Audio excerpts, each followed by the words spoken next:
আসসালামু আলাইকুম। কেমন আছেন সবাই? অনেকদিন পরে আবারও নতুন আরও একটা ভিডিও নিয়ে হাজির হয়ে গেলাম। অনেক কাপড়ের নকশি কাঁথার ডিজাইন দেখতে চান। তো আজকে কয়েকটা ডিজাইন আপনাদেরকে দেখাচ্ছি। তো আপনারা চাইলে কিন্তু আমাদের কাছ থেকে নকশি কাঁথা এরকম করে আর্ট করিয়ে নিতে পারেন। আর যারা সেলাই সহ নিতে চান ১ মাস হাতে সময় দিয়ে আপনাদেরকে অর্ডারটা করতে হবে। তাহলে সেলাই সহ আপনারা নিতে পারবেন। আর যেকোনো ডিজাইনই কিন্তু আমরা চাইলে কাস্টমাইজ করে দিতে পারবো আপনাদেরকে। আর এখানে হচ্ছে কিছু এক কালারের বিছানার চাদর আছে।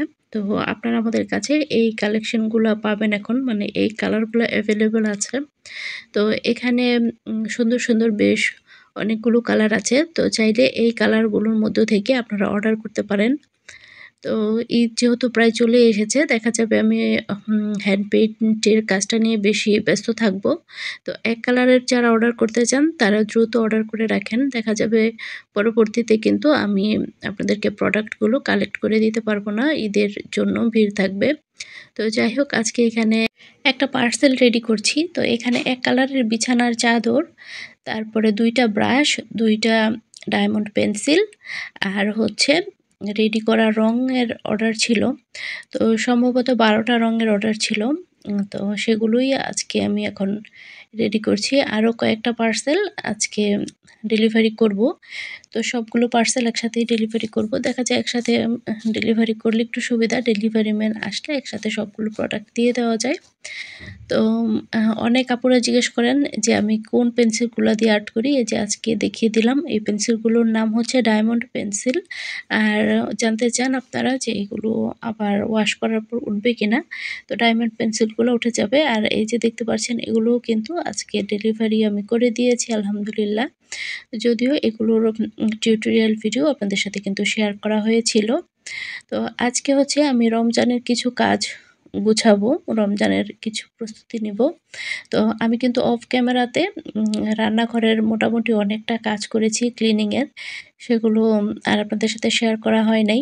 তো বেশ অনেকদিন ধরে যেহেতু ভিডিও দেওয়া হচ্ছিল না, তো অর্ধেক কাজ করার পরে মনে হলো যে একটু ক্যামেরাটা অন করি। তাহলে আমার ভিডিওটাও রেডি হয়ে যাক। তো রোজার আগে আমি সবসময় কিছু কাজ গুছিয়ে রাখি। ইফতারির জন্য কিছু ইফতারি রেডি করে রাখি। আর এবছর হচ্ছে অনেক বেশি ব্যস্ততার কারণে আমি সবকিছু আগে থেকে করতে পারছি না। তো তারপরেও যেহেতু হাতে কয়েকদিন সময় আছে, যতটুকু সম্ভব আমি এর মধ্যে কাজ সেরে ফেলবো। নয়তো রোজা রেখে আমার জন্য অনেকটা প্রেশার হয়ে যাবে। যেহেতু আমাকে বিজনেসের দায়িত্বটাও পালন করতে হয় এখন। ক্যাপসিকামগুলো আমি ছোট, ছোট করে ডিপ ফ্রিজে রেখে দেবো। তো আপনারা চাইলে এভাবে কিন্তু সারা বছরের জন্য সংরক্ষণ করতে পারেন। জাস্ট ওয়াশ করে এরকম করে কেটে বক্সে ভরে ডিপ ফ্রিজে রেখে দিবেন। আর এভাবে করে রাখার কারণে দেখা যাবে রোজার মধ্যে আমি ইফতারির আগে ফ্রাইড রাইস করতে পারবো। ক্যাপসিকাম সাথে গাজর কুচি করে রেখেছি। তাহলে কাজটা সহজ হয়ে যাবে। আর বিশেষ করে বাচ্চাদের জন্য কি খাবার রেডি করব, এটা অনেক বড় একটা টেনশন। যেহেতু বাচ্চারা রোজা রাখতে পারবে না, ওদের জন্য আলাদা করে রান্না করে খাওয়াবো। আর আমি হচ্ছে বাসি খাবারগুলো বাচ্চাদেরকে খাওয়াতে পারি না। দেখা যাবে প্রতিবারই আমি ওদের জন্য কোনো না কোনো খাবার রেডি করে খাওয়াবো। তো আমার জন্য অনেক বেশি হেল্পফুল হবে। আর বিশেষ করে ইফতারির কিছু আইটেম আমি রেডি করে রাখবো। তো খুব তাড়াতাড়ি চেষ্টা করব ভিডিওগুলো শেয়ার করার জন্য।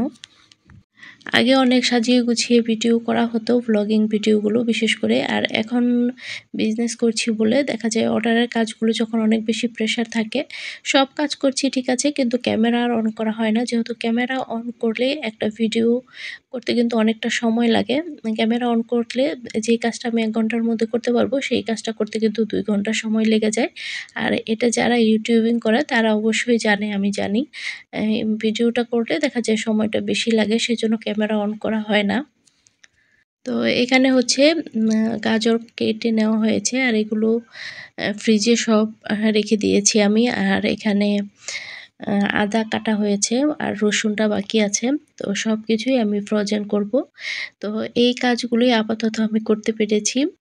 রোজার কাজ। বলতে গেলে আমার কিন্তু পুরো বাসা ক্লিনিং এখনো বাকি আছে। ইনশাআল্লাহ রোজার আগে আমি আমার পুরো বাসাটা ডিপ ক্লিন করে ফেলবো। ইচ্ছা আছে ফ্রিজটাও আমাকে ক্লিন করতে হবে। আর এগুলো কিন্তু আমি ফ্রিজে রেখেছিলাম গাজরগুলো, সেজন্য একটু চুপসিয়ে গিয়েছে। আপনাদেরকে দেখানোর জন্য একটু বের করে দেখালাম। তো আপাতত এই কাজগুলোই করে রেখেছি। পরবর্তীতে আরও কাজ করব আর আপনাদের সাথেও ইনশাআল্লাহ শেয়ার করব। তো ভিডিওটি কেমন লেগেছে কমেন্টে জানাবেন। আজকে এখানেই শেষ করছি। আল্লাহ হাফেজ।